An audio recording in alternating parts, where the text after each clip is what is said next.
नमस्कार, मैं प्रगति अग्रवाल और आप देख रहे हैं न्यूज प्लस 21। आइए एक नजर डालते हैं देश विदेश व राज्य की बाजार पर हमारे खास बुलेटिन बाजार हलचल में। श्रीलंका की धान की फसल को बचाने के लिए आगे आया भारत, भेजेगा 65,000 टन यूरिया। कमजोर रुपए और घटते विदेशी मुद्रा भंडार से महंगाई में और आएगा उछाल। बिटकॉइन की कीमतों में तेजी, इथेरियम में भी उछाल।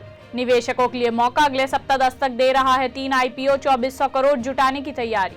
गेहूं की कीमतों में उछाल आने के बाद केंद्र सरकार ने लिया बड़ा फैसला, तत्काल प्रभाव से निर्यात पर लगाई रोक। रेलवे ने 6 वर्षों में 72,000 से अधिक पदों को खत्म किया, अब नहीं होगी भर्तियां। मारुति सुजुकी का बड़ा ऐलान, हरियाणा के शहर में 11,000 करोड़ के निवेश में न्यू मैन्युफैक्चरिंग प्लांट लगाएगी कंपनी। छोटे पैक पर महंगाई की बड़ी मार, लागत बढ़ने से कंपनियों ने बदली रणनीति, जेब पर भारी पड़ेगी छोटी खरीदारी।